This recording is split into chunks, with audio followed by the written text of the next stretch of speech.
c'est Whoopi, donc aujourd'hui on se retrouve pour une nouvelle vidéo. Donc ce sera la review de Çalhanoğlu Inform, le joueur du Bayer Leverkusen. On va tout de suite regarder ses stats in-game.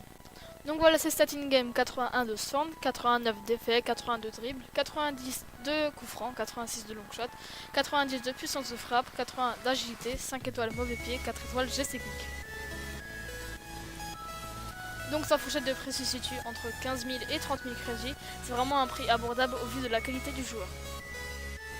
Donc les gars, qu'est-ce qu'on peut dire de Hakan Çalhanoğlu Inform in-game? Donc déjà il s'ajoute à la grande liste des joueurs introuvables sur le marché parce que sa qualité de jeu est vraiment très bonne et les gens au lieu de le vendre préfèrent le garder. Et c'est clair que 30 000 crédits pour une forme c'est vraiment rien. Donc maintenant on va passer au point positif, point négatif du joueur. Donc en point positif on peut noter les dribbles et les 4 étoiles geste technique. Donc il est vraiment très à l'aise techniquement.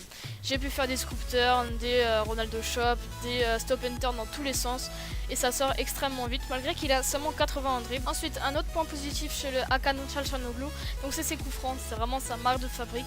Il a un 90 et un 89 d'effet. Les ballons partent extrêmement bien. Malheureusement j'ai pas réussi à vous l'illustrer dans cette review. Mais si vous êtes un très bon tireur de coups francs, ça finira très souvent au fond des filets. Ensuite, autre point positif, c'est les long shots. J'ai pas réussi à vous l'illustrer non plus.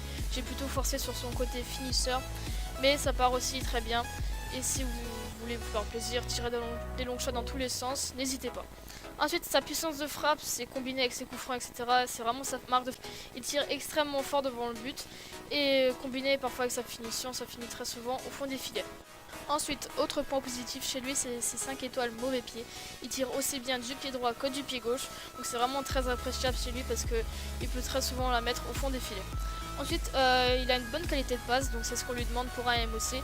Donc il a un 81, j'ai pas vraiment cherché sa qualité de passe, j'ai plutôt cherché son côté finisseur. Mais si vous cherchez des petites balles lobées, etc., il sera quand même très bon.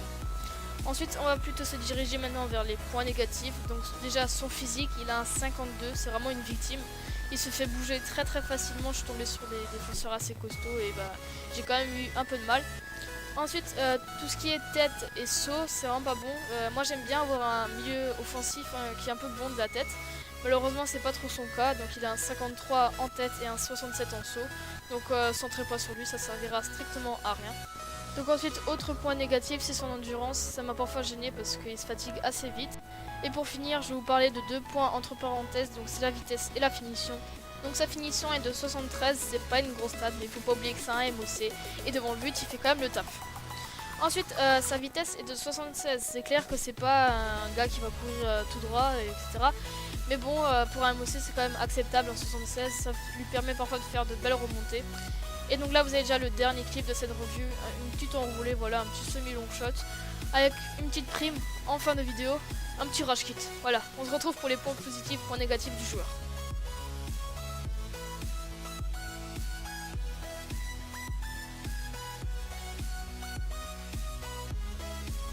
Donc voilà ces points positifs, points négatifs.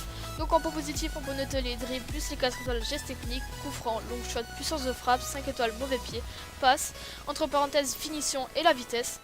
Et pour les points négatifs, on peut noter le physique, tête plus saut, endurance. Et je lui ai mis un très bon 16 sur 20. Donc vaut-il vraiment la peine? Donc c'est vraiment un très bon joueur malgré son 79 de général. C'est clair que ça remplace pas un good sub, mais je vous le conseille de l'acheter si vous le trouvez sur le marché, bien sûr. Donc la review touche à sa fin, j'espère vous avoir convaincu à l'acheter malgré sa rareté sur le marché. Et puis on se retrouve pour une prochaine vidéo, ciao les amis.